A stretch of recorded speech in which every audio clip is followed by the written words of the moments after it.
तो सबका हालचाल ठीक है। तो आपका ये क्वेश्चन नंबर कौन सा है?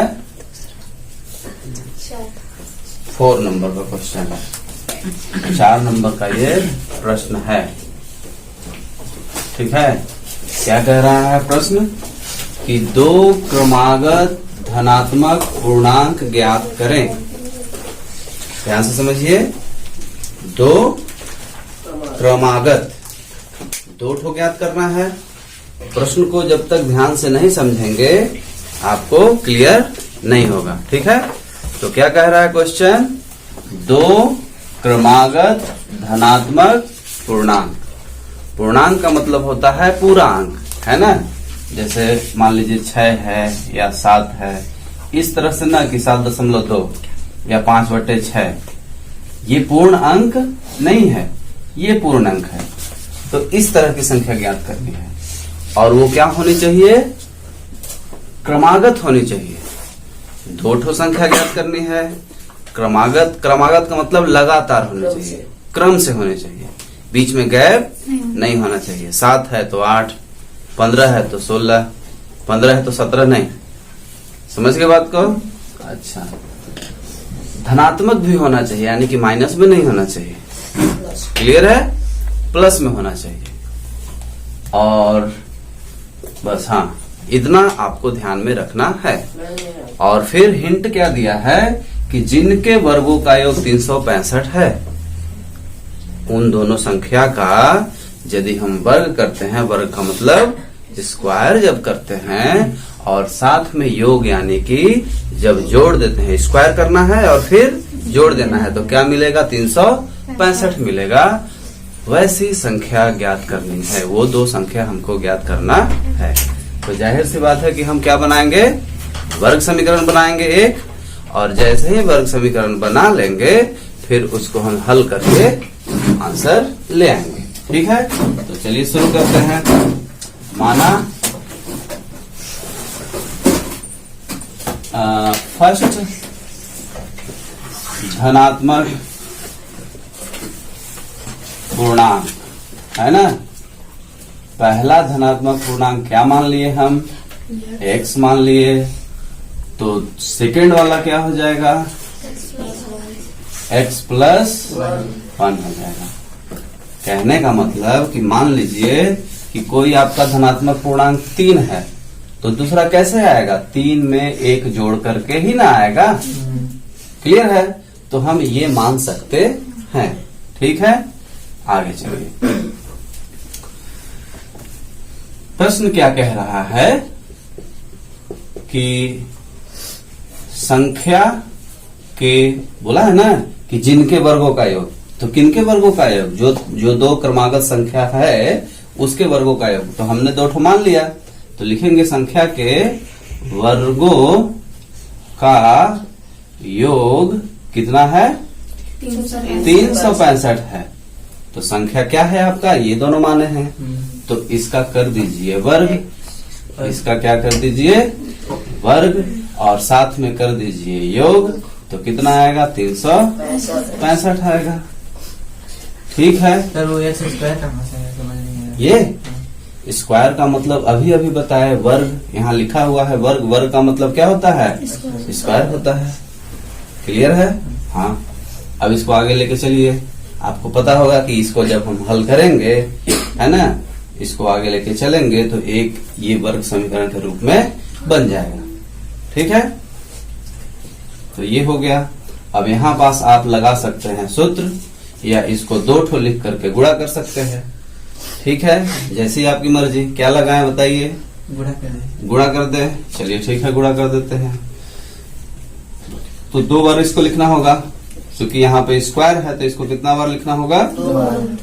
बराबर 365।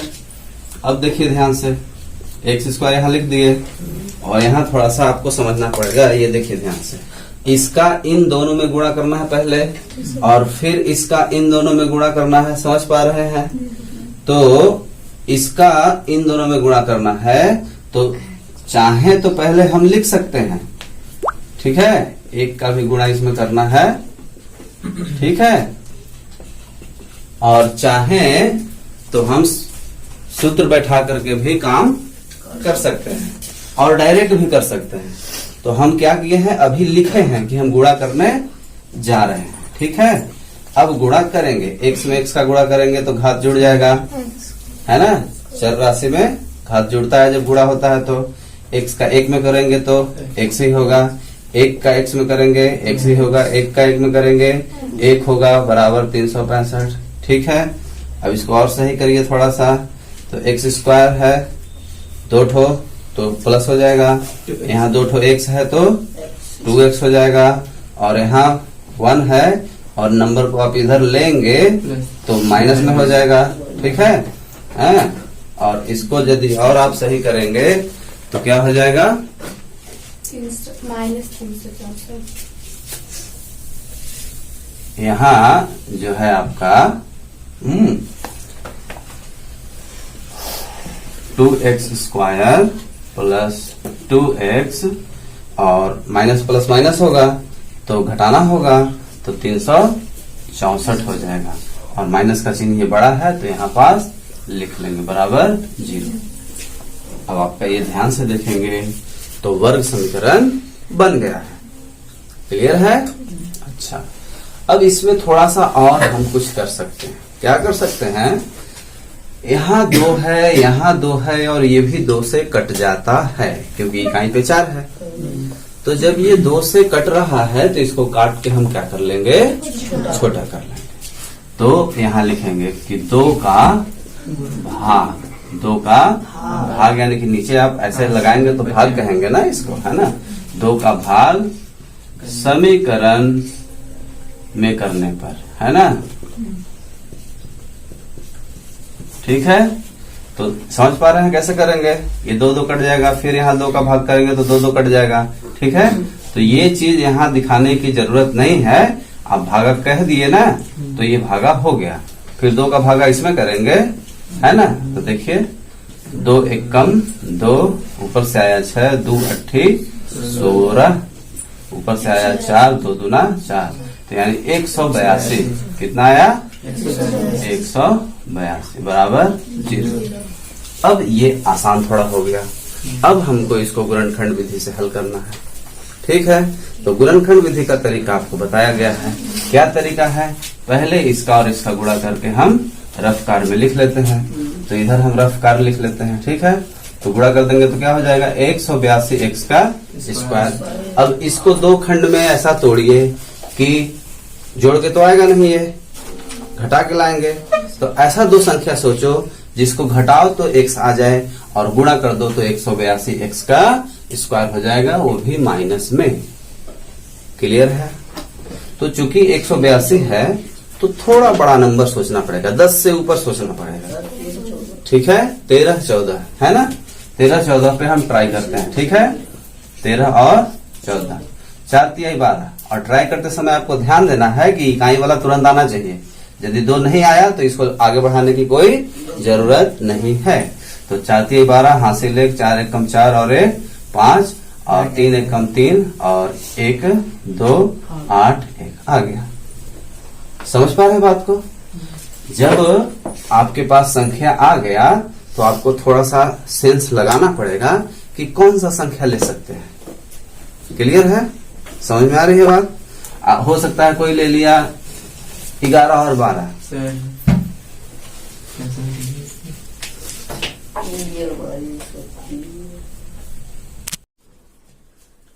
तो पता चल गया ना हमको कि 13 और 14 लेंगे तो घट के क्या आ जाएगा, x आ जाएगा। ठीक है, लेकिन उसमें भी हमको ध्यान देना होता है कि 13x और 14x में कौन प्लस में होगा और कौन माइनस में होगा।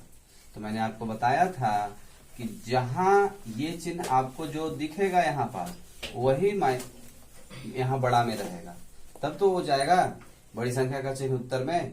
ठीक है, तो इसको माइनस में ले लेंगे और इसको प्लस में ले लेंगे। ठीक है, अब क्या करना है, अब इसका काम कर देना है। जो यहाँ लिखा हुआ है उसको आपको ऐसे ही छोड़ देना है,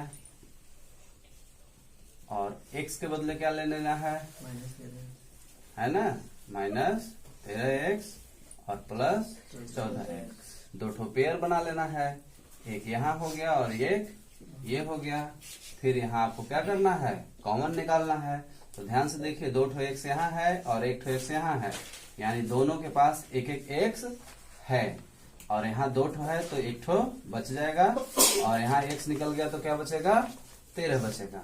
अब अगला स्टेप क्या करना है, जो यहाँ आ गया वही चीज हमको यहाँ लिख लेना है। ठीक है, तो यहाँ क्या निकलेगा बाहर, ध्यान से देखिए। जब यहाँ x लिखे हैं तो क्या निकल रहा है, 14।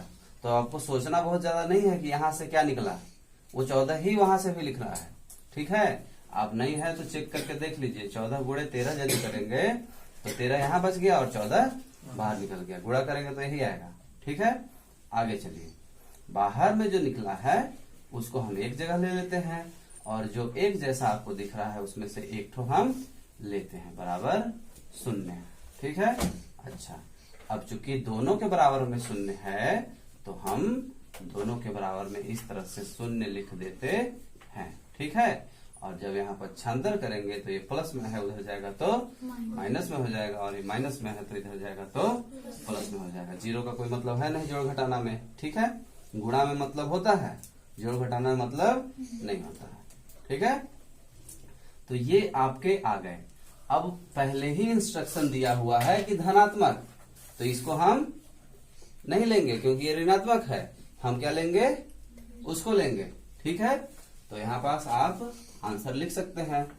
यहीं पास लिख दे क्या, x यानी कि पहला धनात्मक पूर्णांक माने थे तो फर्स्ट संख्या आपका क्या आ गया, 13 आ गया।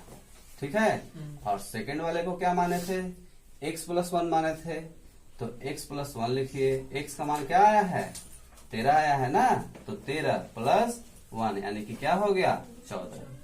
तो ये 13 आंसर हुआ और ये 14 फिर आपका आंसर हो गया। तो दो धनात्मक पूर्णांक क्या था, 13 और 14 था, जिनके वर्गों का योग करेंगे आप तो 365 ही आएगा। ठीक है, ये आप जांच भी कर सकते हैं। ठीक है।